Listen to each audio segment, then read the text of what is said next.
Next gen astro YouTube channel நேயர்கள் அனைவருக்கும் எனது இனிய வணக்கம். நான் உங்கள் டிஜே சுந்தரபாண்டி, சிவகாசியிலிருந்து. தற்போது நம்ம பார்க்க போகிற தலைப்பு என்னன்னு பார்த்தீங்கன்னா, குரு வக்ர பயிற்சி. குரு பகவான் வக்ரம் ஆகும்போது 12 ராசி நேயர்களுக்கும் என்னென்ன மாற்றங்கள் ஏற்பட போகிறது என்பதை பற்றி பார்க்க போகிறோம். ஃபஸ்ட்டு, குரு பகவான் எப்பொழுது வக்ரமாகிறார், எப்பொழுது வக்ர நிவர்த்தி ஆகிறார் என்பதை பற்றி தெரிஞ்சுக்கிடுவோம். அதாவது குரு பகவான் பார்த்தீங்கன்னா இப்போ ரிஷபராசியில் அமர்ந்திருக்கிறார். இந்த ரிஷபராசியில் அமர்ந்திருக்கும் குரு பகவான் ரிஷபராசிக்குள்ளேயே வக்ரமாகிறார். அதான் விஷயம். ஏன்னா எல்லாருமே நினைக்காங்கன்னா, குரு பகவான் வக்ரம் ஆகிட்டா பின்னோக்கி நகர்ந்துருவார், அப்போ மேச ராசிக்குள்ளே நகர்ந்துருவாரோ அப்படிங்கிற ஒரு கேள்விகள் நிறைய பேர் நம்மகிட்ட கிளைண்ட் கேட்குறாங்க. ஸோ அதனால தான் முதல் சொல்லிக்கிறேன். என்னென்னா, குரு பகவான் அதாவது ரிஷபராசிக்குள் இருக்கும் குரு பகவான் ரிஷபராசிக்குள்ளேயே மிருகசீர்ஷ நட்சத்திரத்தில் பின்னோக்கி நகர்கிறார் என அறியப்படுகிறது. இது எப்போ நடக்குது அப்படின்னு சொல்லி பார்த்தீங்கன்னா, அக்டோபர் மாதம் 9ஆம் தேதி சரியாக 11:50 மணிக்கு மேல் குரு பகவான் ரிஷபராசிக்குள் வக்ர நிலை அடைகிறார் என பார்க்கிறோம்.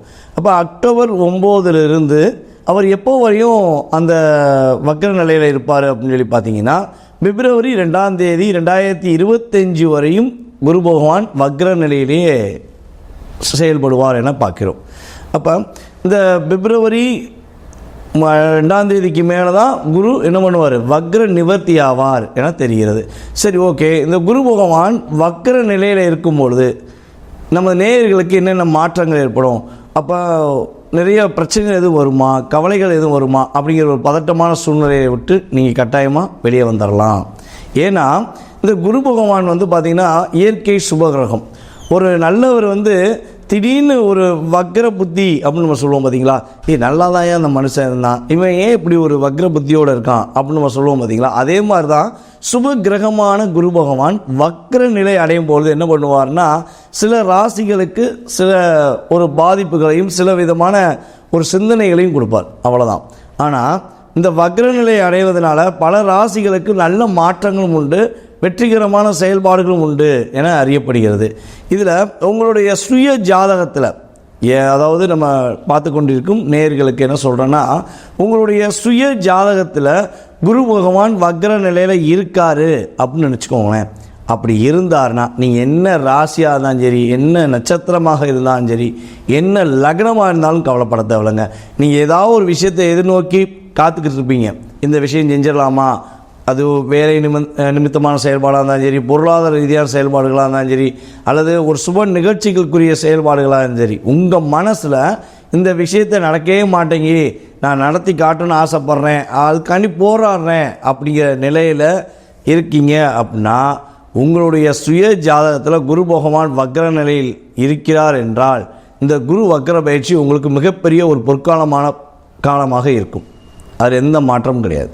ஏன்னா ஒரு கிரகம் சுப கிரகமான குரு பகவான் உங்கள் ஜாதகத்தில் வக்ர நிலையில் இருந்தால் இந்த வக்ர பயிற்சி உங்களுக்கு மிகப்பெரிய ஒரு ப்ளஸ்ஸை கொடுக்குது.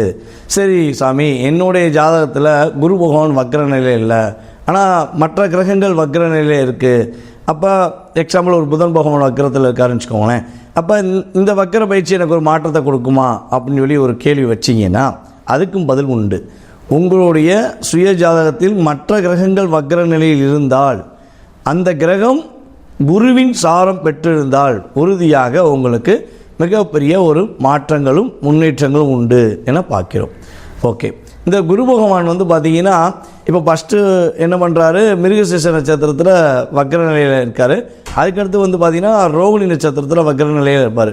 ஸோ இந்த வக்ர நிலையை கடந்து அவர் வரும்பொழுது மிகப்பெரிய மாற்றங்களும் மிகப்பெரிய ஏற்றங்களும், மறுபடியும் குரு வக்ர நிலையை கடந்த பிறகு வக்ர பயிற்சி நிவர்த்தி ஆன பிறகு ஏற்கனவே ஒரு நல்ல பலன்கள் பெற்றுக்கிறவர், அதே மாதிரி ஒரு நல்ல ஒரு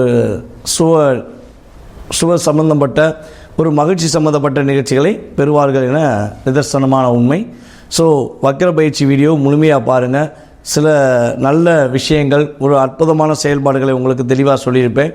நம்ம வீடியோ முழுமையாக பார்த்து நிறைய பேர் கால் பண்ணி நமக்கு பதில்கள் சொல்லியிருக்காங்க. அது ரொம்ப ரொம்ப மகிழ்ச்சியாக இருக்குது. ஓகே, தொடர்ந்து பார்ப்போம். துலாம் ராசி நேயர்களுக்கு குரு வக்ர பயிற்சி என்னென்ன மாற்றங்களை கொடுக்க போகுது, எந்தெந்த விஷயங்கள்லாம் வெற்றி கிடைக்க போகுது அப்படின்னு சொல்லி பார்க்குறோங்க. இந்த குரு வக்ர பயிற்சி துலாம் ராசிக்கே நடக்குது அப்படின்னு நம்ம நினச்சிக்கலாம். ஏன்னா குரு பகவான் உங்கள் ராசிக்கு எத்தனாம் இடத்த அதிபதி அப்படின்னு சொல்லி பார்க்கும்போது உங்கள் ராசிக்கு 3க்கும் 6க்கும் உரியவர். 3ஆம் இடம்ங்கிறது அதாவது என்ன சொல்கிறோம், தைரியம் வீரியம் அப்படின்னு சொல்லுவோம். 6ஆம் இடங்கிறது வந்து பார்த்திங்கன்னா வம்பு வழக்கு கடன் நோய் சம்மந்தப்பட்ட விஷயங்களை குறிக்கிறது தான் 6ஆம் இடம். 3ம் 6ம் குறிய குரு பகவான் 8இல் அமர்ந்திருந்தார். அப்போ குரு 8இல் அமர்ந்துட்டாலே ஒரு மனசுக்குள்ள ஒரு நிலையான தன்மை இருக்காது. ஐயோ இதை செஞ்சாலும் ஒன்றும் இல்லை, செய்யாட்டி ஒன்றும் இல்லை, என்ன பண்ண போனே தெரியலையே அப்படிங்கிற ஒரு குழப்பத்தில் கிட்டத்தட்ட 2023 ஏப்ரல் மாதத்திலிருந்து நமது துலாம் ராசி நேயர்கள் இருந்திருப்பார்கள். இப்போ இந்த குரு வக்ர பயிற்சி ஆவது மூலமாக துலாம் ராசிக்கு மிகப்பெரிய ஒரு அற்புதமான காலகட்டமாக இருக்க போகுது. வெற்றி மகிழ்ச்சி சந்தோஷம் அப்படின்னாலே நம்ம துலாம் ராசிக்கு உறுதியாக சொல்லலாம். இந்த குரு வக்ர பயிற்சி மூலமாக நீங்கள் எந்த விஷயத்தை எதிர்பார்த்து அமர்ந்திருந்தீங்களோ, எந்த விஷயத்துக்காக நீங்கள் மனசில் அதிகமாக சிந்திச்சுக்கிட்டு இருக்கீங்களோ அந்த விஷயங்கள் உங்களுக்கு நடக்க போகுதுங்க. அது நீங்கள் நல்ல விஷயத்துக்கு யோசித்தீங்கன்னா அது நல்ல விதமாக நடக்கும். ஏதாவது தேவையில்லாத கெட்ட விஷயத்தை யோசித்தீங்கன்னா அதுக்கேற்ற மாதிரி தான் நடக்கும். அது உண்மை தான், அதில் எந்த மாற்றம் முடியும். ஏன்னா இந்த குரு பகவான் வக்ரமான அப்படி தான் அதை செயல்படுத்துவார். ஸோ அப்போ நீங்கள் ஒரு நல்ல விஷயத்தை எதிர்நோக்கி ஒரு புதிய தொழில் தொடங்குவதற்கான வாய்ப்பு இருக்குது. ஆனால் அது தொடங்க முடியலன்னு வருத்தப்பட்டுக்கிட்டு இருக்க துலாம் ராசி என்பவர்களுக்கு புதிய தொழில் தொடங்குவதற்கான வெற்றிகரமான சூழ்நிலையை கொடுக்க போகிறதுங்க.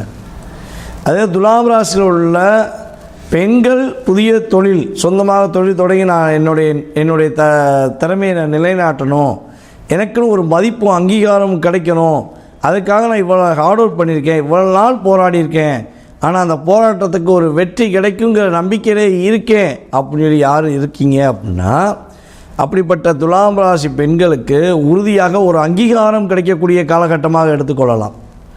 உங்களுக்குன்னு ஒரு ட்ரேட் மார்க் இன்னார் மக அப்படின்னு சொல்லி போய் இந்த பொண்ணோட அப்பா தான் அவங்க அப்படின்னு சொல்லி குறிக்கக்கூடிய காலகட்டமாக நீங்கள் உங்களை நிலைநாட்டிக் கொள்வதற்கான வாய்ப்பாக கிரகங்கள் கொடுக்குது. ஸோ அதே போல் வந்து பார்த்திங்கன்னா துலாம் ராசியில் உள்ள ஆண்களுக்கு திருமணம் சம்மந்தப்பட்ட விஷயங்களில் ஏதேனும் தடைகள் இருந்துக்கிட்டே இருக்குது, சுப நிகழ்ச்சிகள் நடைபெற மாட்டேங்கி, நாங்களும் போய் வரன் பார்க்குறோம், ஏதோ ஒரு காரணம் சொல்லி தட்டி போகுது, அது கிரகங்களை காரணமாக சொல்கிறாங்க, அல்லது எங்களை ஏதாவது ஒரு சின்ன குறை சொல்லி நிப்பாட்டிடுறாங்க அப்படின்னு சொல்லி நினச்சிக்கிட்டு இருக்க வருத்தப்பட்டுக்கிட்டு இருக்க நம்ம துலாம் ராசி ஆண்களுக்கு திருமணம் சம்பந்தப்பட்ட விஷயங்களில் முயற்சி எடுக்கும் ஆண்களுக்கு உறுதியாக திருமணம் நடத்தி வைக்கக்கூடிய காலகட்டமாக எடுத்துக்கொள்ளலாம். ஸோ அப்போ நீங்கள் இப்போ என்ன பண்ணுங்கன்னா அந்த மனசில் உள்ள கவலைகளையும் வருத்தங்களையும் தூக்கி எறிஞ்சிட்டு உங்களுக்கு கட்டாயமாக கல்யாணம் வந்து வருகிற பிப்ரவரி 2025 நடக்குங்கிற நம்பிக்கையில் நீங்கள் செஞ்சீங்கன்னா கட்டாயமாக உங்களுக்கு கல்யாணம் நடக்கும். அதுக்கு அடுத்தபடியாக வந்து பார்த்திங்கன்னா காதல் சம்மந்தப்பட்ட விஷயங்கள், நான் வந்து ஒரு பொண்ணை ரொம்ப அதிகமாக விரும்புகிறேன் சாமி, அல்லது அந்த பையனை நான் ரொம்ப அதிகமாக விரும்புகிறேன் சாமி, ஆனால் எங்களுக்குள்ளே ஒரு கருத்து வேறுபாடு இருந்துக்கிட்டே இருக்குது, என்னை அவர்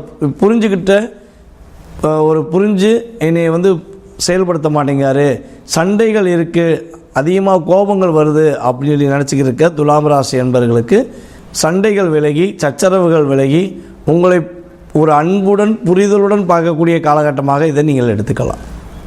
காதல் பண்ணுறது பெரிய விஷயம் கிடையாது, அந்த காதல் உண்மையான காதலாக இருக்கணும். அந்த காதல் மூலமாக உங்களுக்கும் சரி உங்களுடைய குடும்பத்துக்கும் சரி எந்த பாதிப்பும் வராத அளவுக்கு நீங்கள் செய்யுங்க. அதான் ரொம்ப ரொம்ப முக்கியமான விஷயங்க.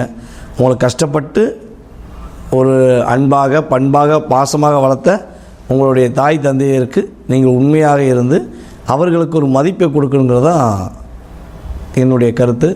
ஸோ காதலில் ரொம்ப ரொம்ப கவனமாக இருங்க. கண்டிப்பாக இந்த காலகட்டங்கள் காதலில் ஒரு மகிழ்ச்சியை கொடுக்கக்கூடிய காலகட்டமாக இருக்க போகுது. இந்த கிரக பயிற்சியில் நீங்கள் கவனமாக இருக்க வேண்டிய விஷயங்கள் உடல் ஆரோக்கியத்தில் வந்து பார்த்திங்கன்னா வயிறு சம்பந்தப்பட்ட பிரச்சனைகள் அல்லது அல்சர் சம்பந்தப்பட்ட பிரச்சனைகள்லாம் ஏற்படுவதற்கான வாய்ப்புகள் இருக்குது. ஸோ அதுக்கு வந்து பார்த்திங்கன்னா உணவு பழக்க வழக்கங்களை கரெக்டாக கடைப்பிடிங்க. ஏற்கனவே எனக்கு அல்சர் சம்மந்தப்பட்ட பிரச்சனை இருக்குது, இல்லை வயிறு சம்மந்தப்பட்ட பிரச்சனை இருக்குது அப்படின்னு இருக்கும் நம் துலாம் ராசினியர்களுக்கு அது நிவர்த்தி ஆயிரும். ஸோ இல்லை எனக்கு அப்படி பிரச்சனை இல்லை சாமி அப்படின்னு இருக்கிறவங்களுக்கு நீங்கள் கவனமாக இருந்தீங்கன்னா அந்த பிரச்சனை வந்து நீங்கள் தடை பெற்றுக்கொள்ளலாம். ஒரு மாற்றங்களும் வெற்றிகளும் உறுதியாக உண்டு. நீங்கள் வெள்ளிக்கிழமை இரவு 8 மணி முதல் 9 மணி வரை சுக்கிர பகவான் வழிபாடை பின்பற்றுங்கள். உறுதியாக வீட்டில் சுப நிகழ்ச்சிகளும் மகிழ்ச்சிகரமான சூழ்நிலைகளையும் நீங்கள் உருவாக்கி கொள்வதற்கான வாய்ப்பாக கிரகங்கள் உங்களுக்கு அள்ளி கொடுக்குதுங்க.